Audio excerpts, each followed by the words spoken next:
प्यारे स्टूडेंट, स्वागत है आपका अपना चैनल न्यू क्लासेस में। आज का वीडियो क्लास 11 के स्टूडेंट के लिए काफ़ी इंपॉर्टेंट होने वाला है, क्योंकि इस वीडियो में आज मैं आप लोगों को ज्योग्राफी सब्जेक्ट का जो मॉडल प्रश्न पत्र है उसका सेट 1 सॉल्व करने वाला हूं। और इस वीडियो में आज मैं टोटल 40 प्रश्नों को सॉल्व करने वाला हूं। तो वीडियो आप लोगों के लिए काफ़ी इंपॉर्टेंट होने वाला है, तो वीडियो को अंत तक आप लोग जरूर देखें, क्योंकि अगर आप लोग स्किप करके देखेंगे तो कोई प्रश्न मिस हो जाएगा। ठीक है, इसीलिए आप लोग वीडियो को बिना स्किप करते हुए देखें और आप लोग अच्छे से याद करके रख लीजिए, क्योंकि कुछ ही दिन बाद में आप लोगों का टर्म 1 एग्जाम होने वाला है। और टर्म 1 एग्जाम के लिए ऑब्जेक्टिव प्रश्न काफ़ी इंपॉर्टेंट है और मॉडल प्रश्न पत्र काफ़ी इंपॉर्टेंट है। तो आप लोग अच्छे से याद करके रख लीजिए, लिख करके रख लीजिए। और अगर चैनल में आज पहली बार आए हैं आप लोग तो चैनल को सब्सक्राइब कीजिए और साथ ही बेल आइकन को जरूर दबाएं। तो चलिए यहाँ पर वीडियो को शुरू करते हैं। और यहाँ जो पहला प्रश्न दिया हुआ है काफ़ी इंपॉर्टेंट है आप लोगों के लिए। ठीक है,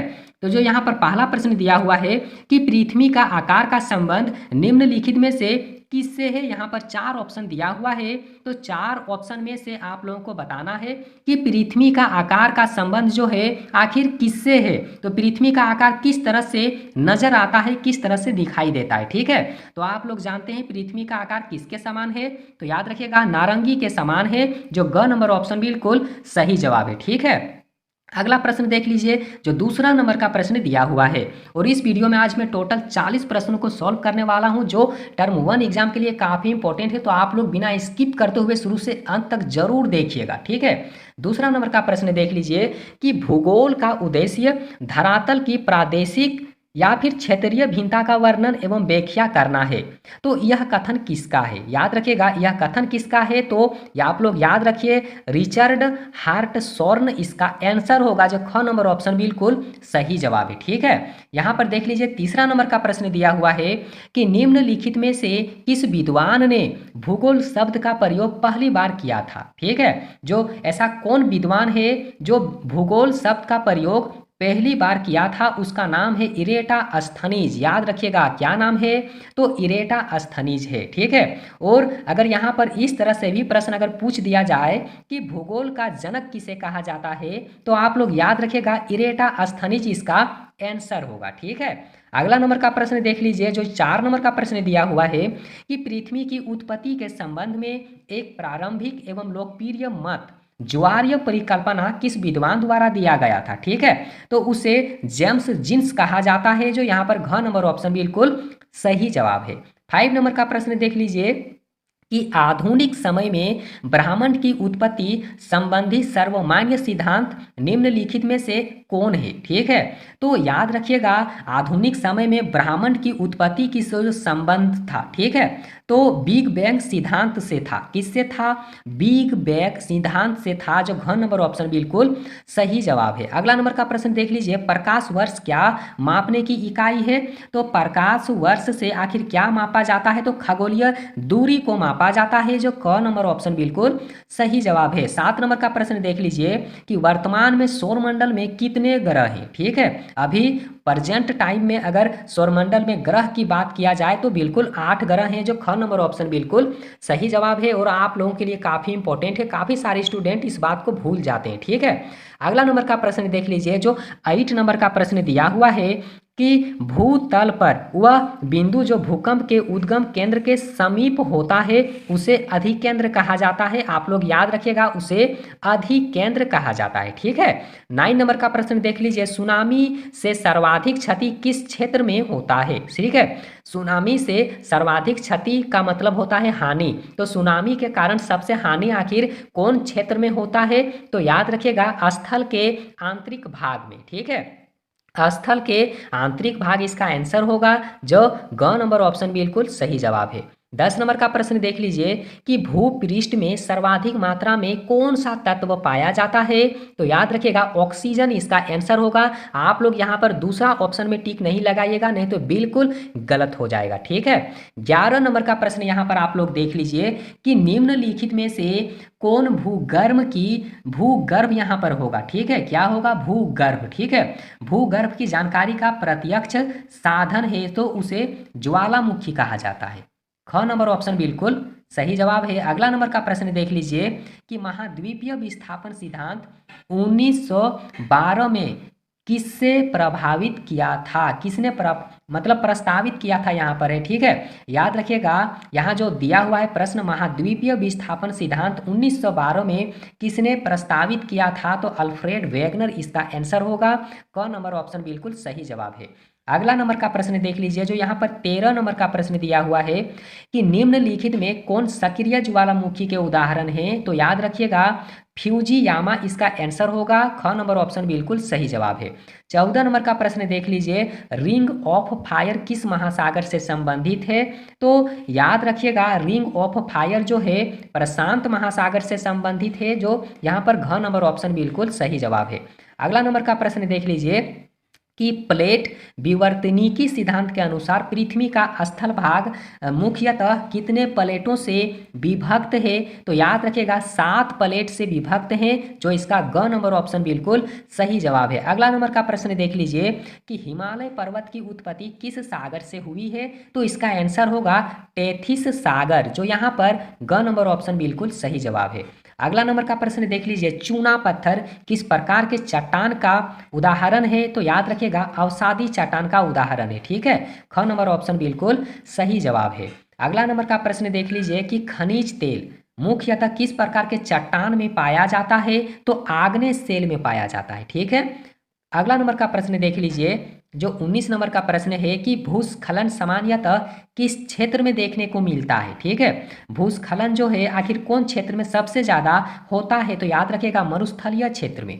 कहाँ होगा, मरुस्थलीय क्षेत्र में, ठीक है। अगला नंबर का प्रश्न देख लीजिए, जो यहाँ पर 20 नंबर का प्रश्न दिया हुआ है कि निम्नलिखित में से कौन सी एक अनुक्रमिक प्रक्रिया है। अनुक्रमिक प्रक्रिया यहाँ पर दिया हुआ है अपर्दन, इसका आंसर होगा, ठीक है।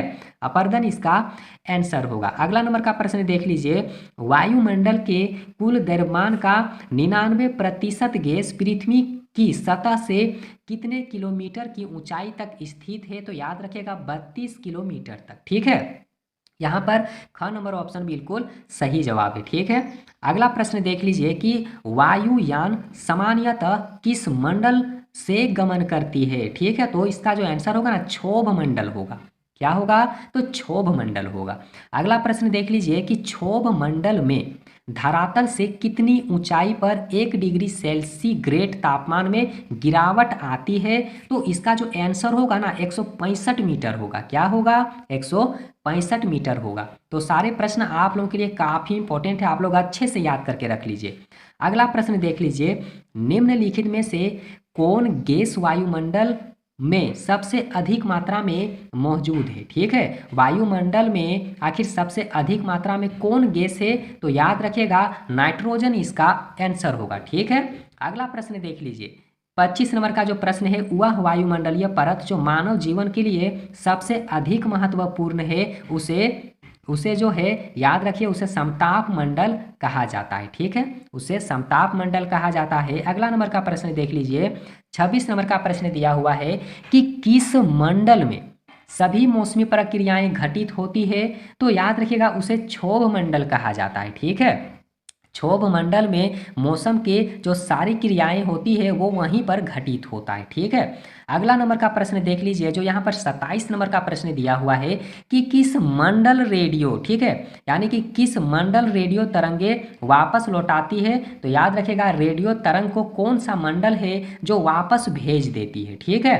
तो इसका आंसर होगा आयन मंडल। क्या होगा इसका आंसर, आप लोग याद रखिए, यहाँ पर आयन मंडल बिल्कुल भी नहीं लिखा हुआ है, तो यहाँ पर होगा आयन मंडल, ठीक है। क्या होगा, आयन मंडल इसका आंसर होगा। आप लोग लिख करके रख लीजिए। 28 नंबर का प्रश्न देख लीजिए कि वायुयान में मतलब वायुमंडल में मौजूद जलवाष्प की वास्तविक मात्रा में, ठीक है, वास्तविक मात्रा को क्या कहा जाता है, मतलब वायुमंडल में मौजूद जलवाष्प की वास्तविक मात्रा को क्या कहा जाता है, तो उसे निरपेक्ष आर्द्रता कहा जाता है, ठीक है। अगला नंबर का प्रश्न देख लीजिए, 29 नंबर का प्रश्न है कि धूम कोहरा सामान्यतः कहाँ बनता है, तो धूम कोहरा कहाँ बनता है, औद्योगिक क्षेत्र में बनेगा धूम कोहरा, ठीक है। अगला प्रश्न देख लीजिए, इनमें से यहाँ पर पूछा गया है इनमें से कौन सा बादल सबसे अधिक ऊंचाई पर बनता है, तो यहाँ पर बादल जो बनता है सबसे अधिक ऊंचाई पर, यानी कि इसका आंसर होगा पच्छाव बादल। क्या होगा, पच्छाव बादल, यानी कि यहाँ जो क नंबर ऑप्शन है बिल्कुल सही जवाब है, ठीक है। अगला प्रश्न देख लीजिए, 31 नंबर का प्रश्न दिया हुआ है कि संवहनीय वर्षा, ठीक है, मुख्यतः किस क्षेत्र में होता है? तो विषुवतीय क्षेत्र इसका आंसर होगा, ठीक है। अगला नंबर का प्रश्न देख लीजिए, जो 32 नंबर का प्रश्न दिया हुआ है कि मानव के लिए वायुमंडल का सबसे महत्वपूर्ण घटक निम्नलिखित में से कौन सा है? तो याद रखिएगा जलवाष्प इसका आंसर होगा, ठीक है। अगला नंबर का प्रश्न देख लीजिए, निम्नलिखित में से वह प्रक्रिया कौन सी है जिसके द्वारा जल द्रव्य से डायरेक्ट गैस में बदल जाता है, ठीक है। तो आखिर वह प्रक्रिया का नाम होगा वाष्पीकरण। क्या होगा? वाष्पीकरण होगा, ठीक है। अगला नंबर का प्रश्न देख लीजिए कि चक्रवातीय वर्षा सामान्यतः किस क्षेत्र में अधिक होता है? और इसी प्रश्न को एग्जाम में पूछा गया था, तो आप लोग याद करके बिल्कुल रख लीजिए, ठीक है। चक्रवातीय वर्षा सामान्यतः किस क्षेत्र में अधिक होता है? तो याद रखिएगा तटीय क्षेत्र इसका आंसर होगा, ठीक है। अगला प्रश्न देख लीजिए, भूमध्य सागरीय, ठीक है, भूमध्य सागरीय वर्षा सामान्यतः होती है तो कहाँ पर होगा? याद रखिएगा 10 डिग्री, ठीक है, 10 से लेकर के 20 डिग्री उत्तरी तथा दक्षिणी अक्षांशों के बीच में होगा, यानी कि ख नंबर ऑप्शन बिल्कुल सही जवाब है, ठीक है। अगला नंबर का प्रश्न देख लीजिए, 36 नंबर का प्रश्न दिया हुआ है कि जब जलवाष्प सीधे ठोस रूप में परिवर्तित होते हैं तो उसे क्या कहा जाता है? ठीक है, जब जलवाष्प जो होता है सीधे ठोस रूप में परिवर्तित हो जाता है तो उसे क्या कहा जाता है? तो आप लोग याद रखिएगा उसे ऊर्ध्वपातन कहा जाता है, ठीक है। क्या कहा जाता है? ऊर्ध्वपातन कहा जाता है। अगला नंबर का प्रश्न देख लीजिए कि जैव विविधता का संरक्षण निम्न में किसके लिए महत्वपूर्ण है? ठीक है, तो सभी जीवधारी के लिए होगा, ठीक है, सभी जीवधारी के लिए जो है जैव विविधता का संरक्षण होना काफ़ी इम्पोर्टेंट है। अगला प्रश्न देख लीजिए, 28 नंबर का प्रश्न है कि भारत में वन्य जीव सुरक्षा अधिनियम कब पारित किया गया था? तो कब पारित हुआ था? याद रखिए 1972 इसका आंसर होगा, 1972 में किया गया था, ठीक है। अगला प्रश्न देख लीजिए, जिन क्षेत्रों में प्रजातीय विविधता अधिक होती है उस विविधता वाले क्षेत्र को आखिर क्या कहा जाता है? ठीक है, तो उसे हॉट स्पॉट कहा जाता है। क्या कहा जाता है? हॉट स्पॉट कहा जाता है। अगला नंबर का प्रश्न देख लीजिए और यही बिल्कुल अंतिम प्रश्न है, ठीक है। रियो डी जेनेरियो पृथ्वी सम्मेलन कब हुआ था? तो याद रखिएगा 1992 ईस्वी में हुआ था, जो काफ़ी इंपॉर्टेंट है। तो यही था आप लोगों के लिए 40 प्रश्न जो टर्म 1 एग्जाम के लिए इंपॉर्टेंट है। तो वीडियो कैसा लगा आप लोगों को? वीडियो को लाइक कीजिए और अगर प्रश्न से संबंधित मन में कोई भी डाउट हो तो आप हमें कमेंट सेक्शन में कमेंट करके पूछ सकते हैं। और वीडियो देखने के लिए बहुत बहुत धन्यवाद।